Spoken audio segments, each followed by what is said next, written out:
Your parenthood journey begins here. शुभारंभ एक नई पीढ़ी का।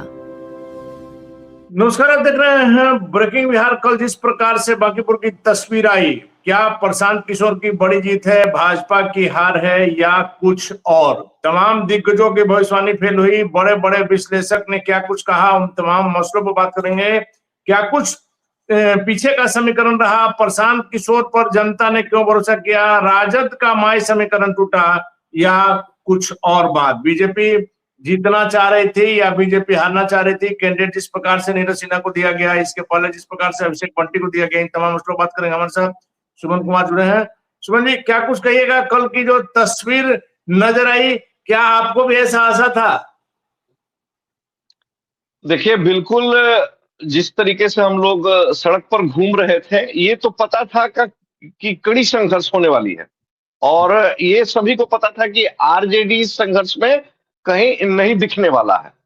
लेकिन तकरीबन 20,000 का मार्जिन, ये काफी बड़ी बात है जन स्वराज के लिए, क्योंकि जो बांकीपुर पिछले 31 साल से लगातार भारतीय जनता पार्टी के कब्जे में था, एक परिवार के कब्जे में था, और जिस तरीके से ये कायस्थों की सीट बताई जा रही थी कि कायस्थ समाज के लोग ही यहाँ से प्रतिनिधित्व करते हैं, और ऐसा लगता है कि कायस्थ ही यहाँ से आगे भी प्रतिनिधित्व करते रहेंगे। तो देखिए, सबसे बड़ी बात कल बिहार के खुशी के लिए है, बिहार के लोगों के लिए गर्व करने का दिन है कि कल पहली बार एक ऐसा चुनाव हुआ। देखिए, मैं अपने होश में करीबन 25-30 साल से जो देख रहा हूं कि इन 25-30 सालों में पहली बार ऐसा हुआ कि बिहार में कोई चुनाव में जाति मुद्दा नहीं बना। प्रशांत किशोर को जो वोट मिले हैं वो तमाम जातियों को, देखिए आप इसको किसी तरीके से डिवाइड नहीं कर सकते हैं कि अगड़ों के वोट मिले कि पिछड़ों के वोट मिले, अल्पसंख्यक का वोट मिला कि ओबीसी का वोट मिला, ईबीसी का वोट मिला, दलित का मिला, आप इसको परिभाषित नहीं कर सकते हैं। प्रशांत किशोर ने जो कल जीत किया, इसको कहते हैं संपूर्ण आहार। संपूर्ण आहार मतलब रोटी भी है, चावल भी है, दाल भी है, हरी सब्जी, अचार, सलाद, पापड़, यानी सवर्ण, ओबीसी सभी समाज के लोगों ने बढ़ चढ़ कर हिस्सा दिया। अब सबसे बड़ी बात यह है कि इस हार का मुख्य कारण क्या है। देखिए, इस हार का मुख्य कारण भारतीय जनता पार्टी को भली भांति पता है, लेकिन भारतीय जनता पार्टी उसे सामने आकर स्वीकार नहीं कर सकती। मैं 2-3 बिंदुओं पर जाऊंगा। सबसे पहला बिंदु, अति आत्मविश्वास, हम जो करेंगे वो सही है। अब रहा सवाल कि भारतीय जनता पार्टी के थिंक टैंक की सोच। देखिए, आपके सामने में एक ऐसा व्यक्ति है जिसका नाम है प्रशांत किशोर, जो कई राजनीतिक दलों को अपनी सेवा दिए हुए, उन राजनीतिक दलों को बताते रहा है कि आप अपने राजनीतिक प्रोग्राम किस तरीके से संचालित करें। आपने उस व्यक्ति के सामने किसे खड़ा किया? एक ऐसे व्यक्ति को खड़ा किया जिसको अपने बूथ और मोहल्ला में लोग नहीं जानते हैं। दूसरी बात, जो आपको याद है, खुद नहीं जानता है उसको लोग क्या जानेगा? नहीं। दूसरी बात, आपको याद होगा संजय सरावगी ऐसे कांख में चाहते हुए हैं, सिर निकाल कर भाग रहा है। देखिए कितना हास्यास्पद वो दृश्य था। इसके अलावा सबसे बड़ी बात कि नीरज सिन्हा एक ऐसा उम्मीदवार जिसे मीडिया के सामने जाने से रोका जा रहा है, मीडिया के प्रश्नों के जवाब नहीं दिए जा रहे हैं, कहा जा रहा है नेताजी बाद में बोलेंगे। आप क्यों इतना डर गए भाई? क्यों ऐसे उम्मीदवार को उतारा? इसका एक और मैं छोटी सी बात बोलना चाहता हूं। इसका एक और सबसे बड़ा कारण यह है कि नितिन नवीन जो राष्ट्रीय अध्यक्ष है, उन्होंने शायद नहीं चाहा, या बीजेपी के अन्य नेताओं ने नहीं चाहा कि कोई और कायस्थ उम्मीदवार, चाहे वो अजय आलोक हो, जब आपको अजय आलोक थे, ऋतुराज सिन्हा थे और भी कई कायस्थ में ही चेहरा थे, तो इसी से हमने कहा था कि हालांकि इस पर आज हम चर्चा नहीं करेंगे, इस पर चर्चा बाद में करेंगे कि प्रशांत किशोर के जीतने में कहीं बीजेपी ने भी तो मदद नहीं की, कि इसका आगामी जो परिणाम होगा वो क्या होगा। लेकिन एक बात इसमें है जो अभी दर्शकों को भी समझ में आएगी कि प्रशांत किशोर ने, आपने जैसा कहा कि कई लोगों के लिए काम किया और कई राज्यों में मुख्यमंत्री बनवाने में भी मदद की, यहाँ तक कि हमने लगातार कहा कि प्रधानमंत्री मोदी के चेहरे को भी चमकाने में प्रशांत किशोर की अहम भूमिका रही, हालांकि उसमें जो भी कारण रहा हो, लेकिन भूमिका रही, नीतीश कुमार को भी बनाने में भूमिका रही। प्रशांत यदि चाहते तो राज्यसभा में या विधान परिषद में या कहीं से किसी के भी माध्यम से किसी राज्य से जा सकते थे सदन में, उनको कोई, जिस प्रकार से आजकल लोग पिछले दरवाजे से जाते हैं, आप अभी बिहार में ही देख सकते हैं कितना बवाल हुआ, लेकिन प्रशांत ने वो काम नहीं किया जो उनके लिए इजी था, वह लड़ करके गए। जी, यह एक महत्वपूर्ण बात है कि प्रशांत ने लड़ाई करके कुरुक्षेत्र में आकर के वहां जब लड़ाई जीती है उसके बाद सदन में जा रहे हैं। इस बात से आप मेरे सहमत नहीं है कि किसी भी राज्य से, कहीं राज्यसभा से लेकर के लोकसभा, बिहार विधान परिषद, विधानसभा, कहीं भी आराम से पिछले दरवाजे से जा सकते थे और कोई भी इनको भेज सकता था। देखिए, सबसे बड़ी बात कि प्रशांत किशोर का जो कद है, उस कद के हिसाब से तो विधायक डिजर्व भी नहीं करते, बात समझिए। लेकिन विधानसभा का चुनाव उन्होंने अपने पार्टी में ऊर्जा का नया संचार करने के लिए लड़ा है। बिहार विधानसभा में पहुंचना चाहते थे बिहार सरकार के मंत्री। देखिए, मैं आपको बता रहा हूं आगे आने वाले समय का हाल। जब बिहार विधानसभा में प्रशांत किशोर किसी विभाग का प्रश्न पूछेंगे ना, आप देखिए मंत्री जी जवाब देंगे उस समय। देखिए, हम लोग वहां मौजूद रहेंगे, देखेंगे। मैं आपको बता रहा हूं, अभी तक तेजस्वी यादव कोई सवाल करते थे, चारा चोर का बेटा और कई तरह की उपमा उनको देख के विपक्ष वाले पतली गली से निकल, सत्ता पक्ष वाले पतली गली से निकल जाते थे। अभी क्या है कि जब प्रशांत किशोर सवाल पूछेंगे तो उनके सवाल का जवाब देना होगा। देखिए, मैं आपको बता रहा हूं, प्रशांत किशोर की जीत की नींव यूजीसी एक्ट कानून जो भारतीय जनता पार्टी ने बनाया, उसका नींव उसी दिन रखा गया जिस प्रकार से यूजीसी एक्ट जो लाया, इसका दुष्परिणाम तो भोगना होगा। अरे बना ही दिया, वो तो कोर्ट, माननीय न्यायालय कहिए कि उन्होंने रोक लगा दिया। तो सवर्णों को मतलब कहते कि सड़क पर छोड़ देना, उस तरीके का हालत कि आप जाइएगा तो कहाँ जाइएगा। उत्तर प्रदेश में यह भ्रम टूट गया, बीजेपी का यह भ्रम टूट गया। समाजवादी पार्टी का डर दिखाते हैं, बिहार में लालू प्रसाद यादव का डर दिखाते हैं। सबसे बड़ी बात कि तेजस्वी यादव के लिए भी बन गई। सबसे बड़ी बात कि लोगों ने कहा कि आपने सोच लिया है कि हम जाएंगे तो कहाँ जाएंगे। देखिए कहाँ जाएंगे, दिखा दिया सवर्णों ने मुसलमानों और यादवों के साथ मिलके। देखिए, यादव और मुसलमान जो राष्ट्रीय जनता दल का बहुत बड़ा सपोर्टर वर्ग है, MY समीकरण, उसने भी देख लिया कि मुसलमान और यादव मिलकर हम लोग 30 साल से भाजपा को नहीं हटा पाए। इसीलिए प्रशांत किशोर के साथ जब उन्होंने देखा कि सवर्णों की गोलबंदी हो रही है और मुसलमानों ने जो विश्वास दिखाया प्रशांत किशोर को, उसके बाद से यादव समाज भी चला गया, अति पिछड़ा समाज चला गया और भारतीय जनता पार्टी के वो बड़बोले नेता जो पूरे बांकीपुर के ठेकेदारी लिए थे, अपने अपने बूथ पर भारतीय जनता पार्टी को आगे नहीं कर पाए हैं। अपने बूथ पर हारना पड़ा है उन लोगों को। उसके अलावा जवाब देना होगा या नहीं? देखिए, रामकृपाल यादव से लेकर के रविशंकर प्रसाद से लेकर के जो नितिन नवीन जो राष्ट्रीय अध्यक्ष है, बीजेपी में कहा जाता है कि व्यक्ति बड़ा नहीं है, पार्टी बड़ी है, तो इन लोगों को भी तो जवाब देना होगा। क्या किया? बिल्कुल, सत्ता का मजा ले रहे हैं। आज तक ये जो नेता है विपक्ष से बात बात पर इस्तीफा मांगते थे।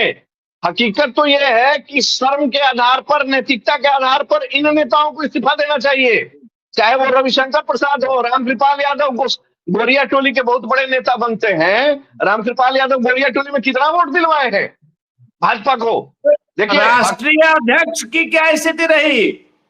बीजेपी ने यहाँ से उठा करके इनको राष्ट्रीय अध्यक्ष बना दिया, लेकिन इनकी देखिए जवाबदेही तो सबकी तय होनी चाहिए। बिल्कुल, आप देखिए यूजीसी एक्ट के बाद में नीट छात्रा हत्याकांड हुआ, उसमें न्याय नहीं मिल पाया। उसके बाद भरत तिवारी हत्याकांड हुआ, उसमें न्याय नहीं मिल पाया। उसके बाद में सबसे बड़ी बात कि धर्मेंद्र प्रधान के इस्तीफे को मांग को लेकर छात्र सड़क पर थे, उन छात्रों को बेदर्दी से मारा गया, पीटा गया। तो हम लोगों ने सीजेपी के साथ में ये करार हुआ कि जो दोषी छात्र हैं उनको तुरंत जेल से वापस निकाला जाएगा, कोई मुकदमा नहीं होगा। इसके बावजूद जेल से निकालने में उन छात्रों को देरी की गई, उनको यातना दी गई। तो ये जो जेएनजी जो बना है, ये जो करीबन 50,000 के आसपास में जेएनजी वोटर है, ये कहां गया? देखिए, जेएनजी जो है ये जाति में बंधने वाला वोटर नहीं है।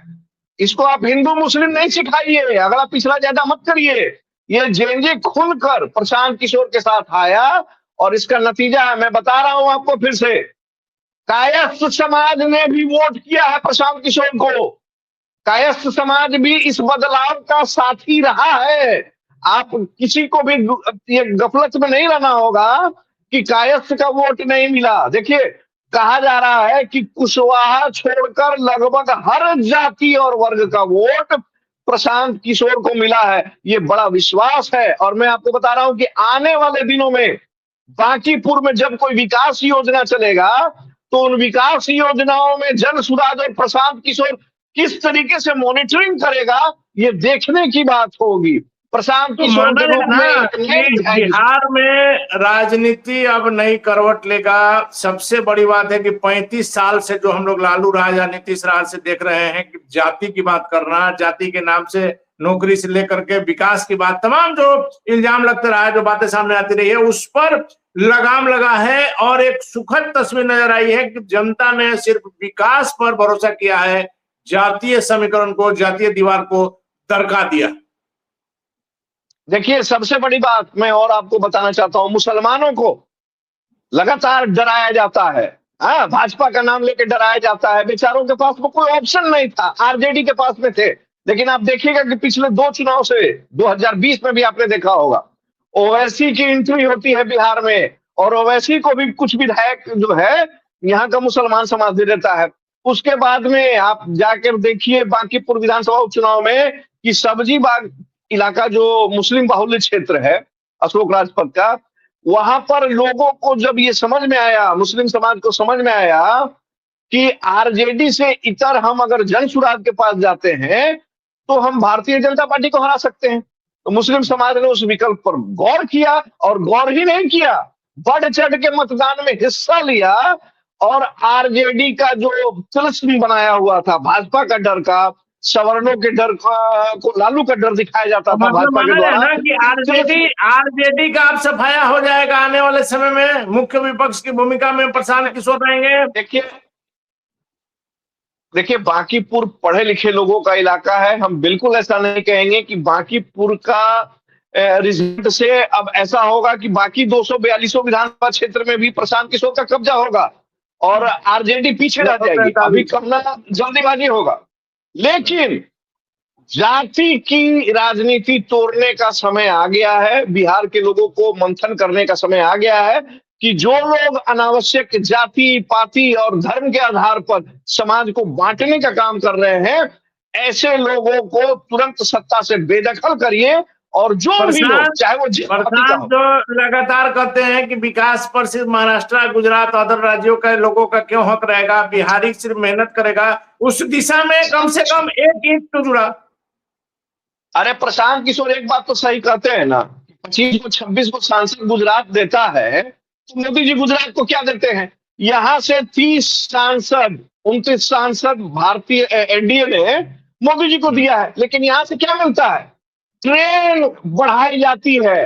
वो ट्रेन किस लिए बढ़ाई जाती है? कि अलग अलग राज्य में बिहार के मजदूर जाएं, नौकरी करने वाले लोग जाएं। मजदूर ही नहीं, बिहार के नेता यहाँ से दिल्ली जो हवाई जहाज से उड़ के चले जाते हैं, जरा यहाँ की किसी ट्रेन में स्लीपर में बैठ करके जाए, जनरल में जरा यहाँ से मुगलसराय बनारस जाकर के देखे कि आम आदमी किस स्थिति में सफर कर रहा है। चलिए एक और आखिरी सवाल है, आप लगातार फील्ड में रह रहे हैं, क्या आप ये आकलन कर सकते हैं कि फलाना प्रत्याशी, आप ये कह सकते हैं कि इसकी हवा है या जीत सकता, हार सकता है, इतने वोटों से कोई जीतेगा, इसका आकलन आप कर पाएंगे क्या?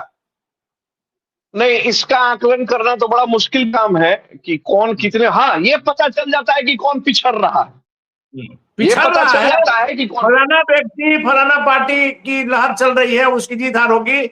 वैसे देखिए, अभी तक तो नेताओं के बयान बाजी पर हम लोगों ने यह सवाल जवाब किया है, लेकिन एक आखिरी सवाल यही मेरा है कि कुछ वैसे पत्रकार जो किसी बड़े चैनल का लोगो लेते हैं या छोटे बड़े चैनल की क्या स्थिति है, हम इतना तो दावा कर सकते हैं कि हमसे बेहतर शायद कोई जानता होगा कम से कम यहाँ में कि किस प्रकार से चाटुकारिता होती है और किस प्रकार से जो जानकार लोग हैं उनको साइड किया जाता है और चाटुकार लोगों को आगे किया जाता है।